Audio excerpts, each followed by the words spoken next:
The English found what they could not accomplish with the torch and the gun, they could accomplish with the stroke of the pen.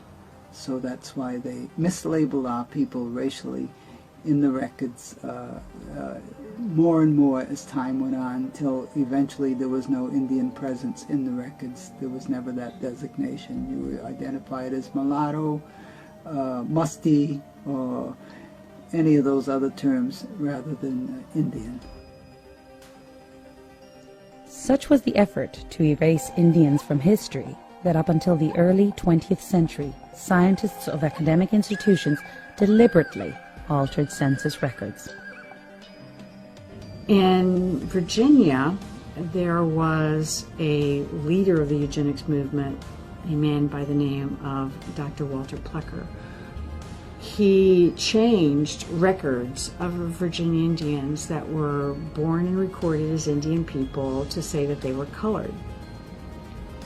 He did this on birth certificates, marriage certificates, on death certificates, on any legal records that he could get his hands on.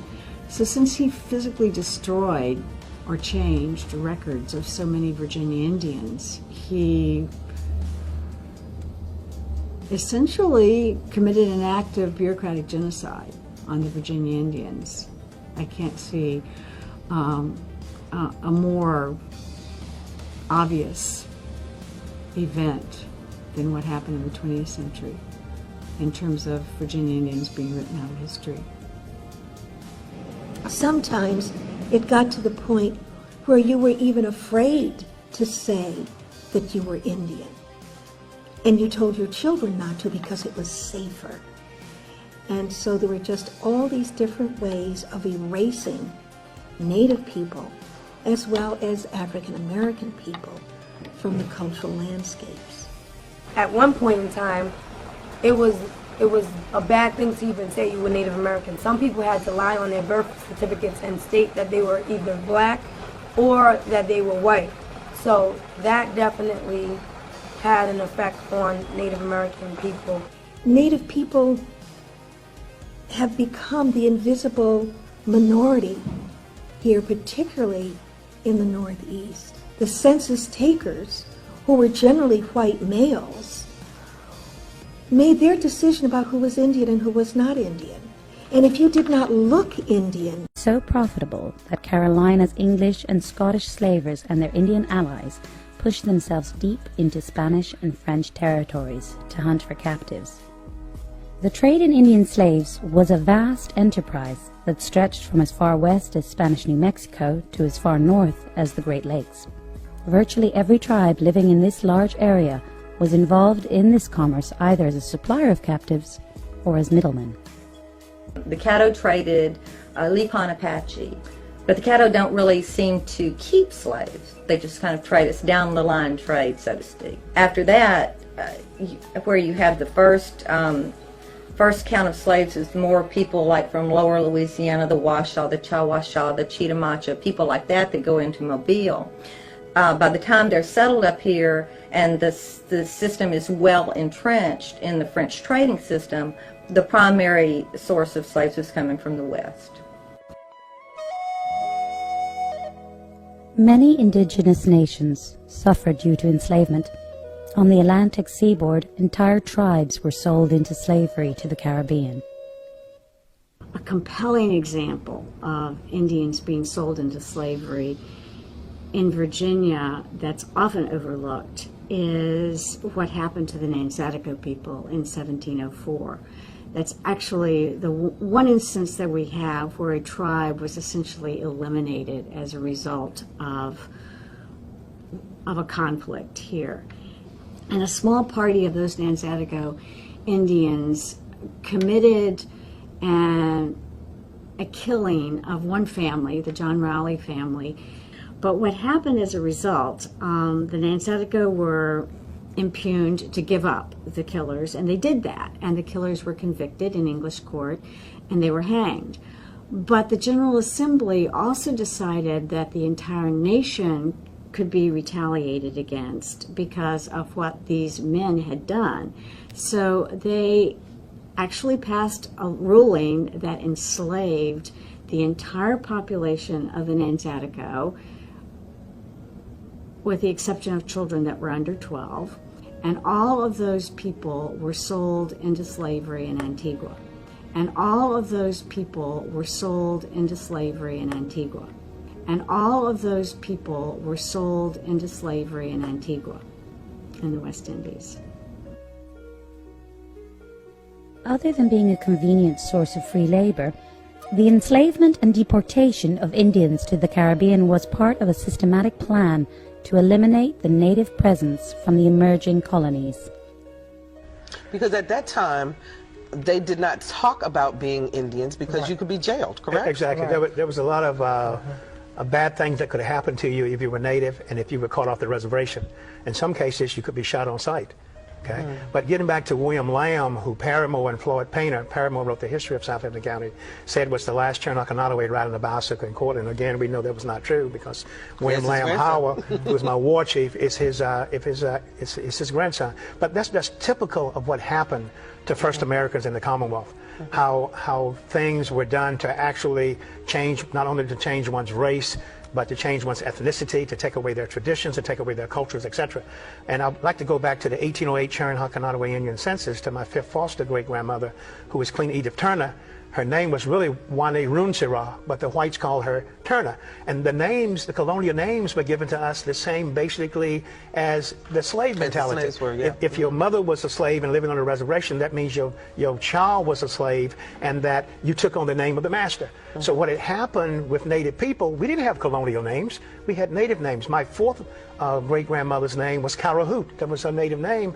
But when they did the census, they pinned her as being Mary Polly Whitson, who married Pearson's Turner and became Mary Turner and went over to Artistown in 1825 along with the Bozeman, the Browns, the Artists, the Boones, and the Whitsons. War with the Pequot tribe. The turning point was when over 300 men, women, and children were burned alive in the fort at Mystic, Connecticut. The native people that had not been slaughtered were put into slavery, and either in the other tribes who assisted the English in that war, or they were enslaved by the English themselves and sold out of the country in fairly large numbers. And they were sent to various places, and one of the favorite destinations was Bermuda. Indian slaves were shipped from ports such as Mobile and New Orleans. Whilst the English sent them to Barbados, the French sent them to Martinique and Guadeloupe, and the Dutch sent them to their domains in the Antilles. We understand the Middle Passage in the sense of Africans coming to the Americas, but few of us understand that there was also a Middle Passage from the Americas to the Bahamas, which were the breaking grounds for the slaves, but also to New England, where the markets were. There were some that were sent back to Europe. The very first ones that were sent back to Europe were the property of the king, the queen, and the church. And so, interestingly enough, many of the first Indian slaves were taken back to become, wards of the state and the property of the people there. Between 1650 and the beginnings of the 18th century, as many as 50,000 Indian slaves had been sold by the English alone to their colonial. The year 1636 was part of that war with the Pequot tribe. The turning point was when over 300 men, women, and children were burned alive in the fort at Mystic, Connecticut. The native people that had not been slaughtered were put into slavery, and either in the other tribes who assisted the English in that war, or they were enslaved by the English themselves and sold out of the country in fairly large numbers. And they were sent to various places, and one of the favorite destinations was Bermuda. Indian slaves were shipped from ports such as Mobile and New Orleans. Whilst the English sent them to Barbados, the French sent them to Martinique and Guadeloupe, and the Dutch sent them to their domains in the Antilles. We understand the Middle Passage in the sense of Africans coming to the Americas, but few of us understand that there was also a Middle Passage from the Americas to the Bahamas, which were the breaking grounds for the slaves, but also to New England, where the markets were. There were some that were sent back to Europe. The very first ones that were sent back to Europe were the property of the king, the queen, and the church. And so, interestingly enough, many of the first Indian slaves were taken back to become, you know, wards of the state and the property of the people there. Between 1650 and the beginnings of the 18th century, as many as 50,000 Indian slaves had been sold by the English alone to their colonial outposts in the Caribbean. But these numbers are incomplete because many transactions were unrecorded. If you want to understand the beginnings of Native American slavery, you have to understand the juxtaposition of the three European colonizing strategies in North America. And they were the fur trade in the Northeast, the plantation system in the South, and the Spanish mission system in Florida. One of the most poignant examples of the disruption of Indian slavery on native groups can be seen through the Appalachian Indians. When the English colony of Carolina developed in 1670, very shortly afterwards, the Appalachee became a primary target for Indian slave raids from Carolina. By 1704, the mission was devastated by these slave raids, and many Appalachee were killed. A vast majority of the remaining Appalachee were sold into slavery in Cuba. Were sold into slavery in Cuba. Were sold into slavery in Cuba. No sign remained of the Appalachies' flourishing culture after the incursions of the English and Indian slave traders. Their temples were burned down, their magnificent council houses were destroyed, and their fields were abandoned. What was once a powerful nation of more than 6,000 people was reduced to a handful of scattered survivors. If you look at the old censuses, you will see people who clearly we know are of Native American ancestry categorized as colored people or mulattoes. So there are many African Americans today, people socially identified as African Americans, who have Indian ancestry, and I think that's why you see now at the beginning of the 21st century, you see them trying to reclaim their Indian heritage. I think for the first time, they're now being given the opportunity to do so. I'm William Attlee, and this is a news brief with truth. See the men on the screen. They are the ancestors of the African American, but there is a problem: their true identity. Thomas McNeely has the story. Well, William, the African American community is deeply divided due to the tagline, African Americans ain't Africans, which can be found in numerous places on the web. Now, it should be obvious as to why it's causing a commotion, but if it escapes you, let me explain. The current American education states African Americans were brought to America as slaves from Africa, which is simply not true. They are American indigenous, not descendants of Africans. As they say, the truth is stranger than fiction. Although this fact isn't spoken of openly, it's not a secret. However, with programming such as Roots, 12 Years a Slave, The African American Story, and The Book of Negroes, is it any wonder why so many African Americans are confused? We won't address all the misleading DNA tests being provided to connect African Americans to Africa. So, the argument is, do they continue identifying as African Americans, which is a fake identity for them, or embrace being identified as indigenous Americans? Are there any consequences of choosing one identity over the other? William, that's a good question. According to African Americans Ain't Africans Facebook forum, identifying as African American is to quietly relinquish ancestral connections to America, connections that go back hundreds of thousands of years. A curious story, but one appropriate for February, which is Black History Month in the United States. What's a conundrum? a story worth keeping an eye on for further developments. Thank you, Thomas. The drawing used in this presentation is from the 16th century book, America, being the latest and most accurate description of the New World by John Ogilby and Arnoldus Montanus. As you may have guessed, the men in the drawing are American. I'm William Attlee, and this has been a news brief with truth. The term African American to refer to all black people was endorsed only since 1989, but was against the desires of the majority of black people. In fact, the term was endorsed by only 5 people, including Reverend Jesse Jackson and Ramona Edlin leading the charge, as a result of a gathering called the African American Summit, without the input of the majority of black people.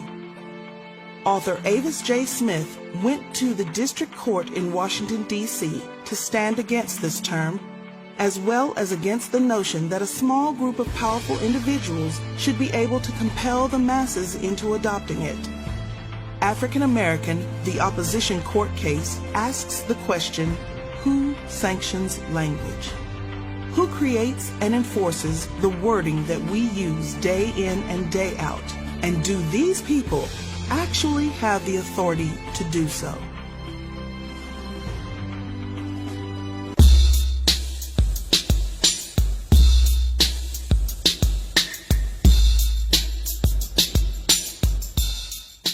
Convince the Virginia legislature to adopt very restrictive legislation in 1924. It's called the Racial Integrity Act. With this legislation, it was decreed that there were only 2 possible categories. One is white, which means a person, you check that you're white if you have white ancestry, Caucasian ancestry, and absolutely nothing else. The other category is everybody else, and that's colored. So this was very hard on Virginia's indigenous community because, in a sense, it wipes away their identity on paper. Their ability to describe themselves as Indian was not possible in the state of Virginia until 1968, when the U.S. Supreme Court forced Virginia to repeal the law. The history of the Pokanoket tribe actually was the headship tribe of what you call the Wampanoag Nation today. But when the English came to this country, this whole area was known as Pokanoket country, or King Philip country later on. Any map prior to the King Philip War will stay right on it, Pokanoket country. So Wampanoag is a name that was given to us during the King Philip War, around the year 1675, 1676, when the colonists outlawed the word Pokanoket and made it illegal for you, if you were male 14 years of age or older, to say you were Pokanoket. And they started calling us Wampanoag at that time. And that was a law that was on the books until after the year 2000. And if you were 14 years of age or older and you were male, they would kill you on sight if you. At that time, there was a lot of people that was using what we call pencil genocide. In other words, they were changing documents in the town halls and this and that, and unless you had some question about it, you didn't even know it. So, for example, in my dad's family, my Aunt Marion, my Aunt Josephine, and my Uncle Lewis were down as Indian. Uncle Lawrence and my father were down as black. My mother's birth certificate, she was born in on Cogswell Street, which is Pawcatuck, Connecticut. And the doctor, knowing that she wasn't black, naturally, because he was very well familiar with the Babcock family, put her down as white. And a lot of us were put down as white just so we would not have that stigma of being black. To pre-Jacksonian America, and the time of Indian removal, there's no advantage to identifying as Indian, unless it was very important for you to keep your family and kin and nation together. If you were most interested in remaining where you were, because that was sacred ground where you were living, because you did not want to be removed, then there's advantage of identifying as African, which means then you would not be rounded up, put on the rolls, and sent west, but you could stay right where you were. Of course, there is a disadvantage at this time of identifying as African, because you run the risk then of being enslaved. But at least you wouldn't be removed necessarily. Around the turn of the century, the Cherokee were once again part of a government operation known as the Dawes Commission. And at that time, the land which we held in common at one time for time immemorial became individual allotments to Cherokee citizens. Indeed, the whole construction of the Dawes Roll, by which Indian nations were allotted, is based on the assumption that blood quantum, that is the degree of any particular ancestry, white, Indian, black, the degree to which you are one of those determines certain cultural characteristics. That is, how able you are to manage your allotment. It was at that time that the separation as citizens between black freedmen and Cherokee by blood was made. The Cherokee freedmen, if they were not also Cherokee by blood, were not given an allotment and thus were not part of the Dawes enrollment process. A lot of knowledge that's been erased. The fact that freedman was never in my vocabulary. I never heard that in terms of a designation of my family history. My father always talked about being of part Choctaw ancestry, but his father, who died in 1940, my grandfather, was on the roll as a Choctaw freedman. The last person in our family who died, who was on the Dawes rolls, just died this year. She was 94. She was a Choctaw freedman newborn. And when I spoke with her, and whenever I would talk to her, she would always talk about, well, Grandma was Indian, of course, but she never, and I'm part Indian, but she never referred to herself as freedman. A lot of blacks don't know that they are Indians. And why don't they know? Well, they've been told that they're African-American and that they came from Africa, but that they're really been here in the United States as Indians. Absolutely, absolutely. And they're really just been given false information from the historical point of view. A year and a half, a little over almost a year and a half ago, because of all the thousands of people that I've met over my years, conversations with people that look like African American people. And when you really get down to the nit and the grit of it and ask them, what's your ancestry? Oh, my grandma was a Cherokee, or my great-great-grandfather was, I think he was a Seminole.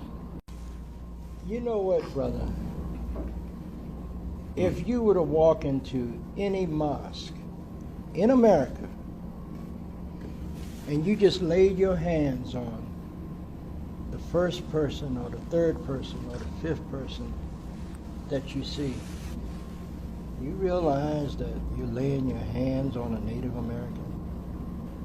I believe there were only 8% of the slaves that came to America. So how is it that there are so many more people that they claim are black or African American? I think they got the numbers wrong, because a lot of Native Americans are the ones that they're counting as black folks too. 100 years later, the Negro is still languishing in the corners of American society and finds himself in exile in his own land. Now, have you ever wondered what that passage meant from Martin Luther King's I Have a Dream speech? I did, and what I found was one of the biggest secrets that's not really a secret at all, except to many African Americans, is they are not descended from Africans. I know, I was shocked too, so much so that I asked Africans, and they agreed African Americans weren't Africans. If you don't believe me, Google Arnaldus Montanus America and see the people he saw in 1671. Read books like The Black American Handbook for Survival Through the 21st Century by Radine Amin-Ra, What Every African American Should Know by Carrie Davis, and Africans and Native Americans by Jack Forbes. I just can't believe schools aren't teaching this stuff. What a travesty.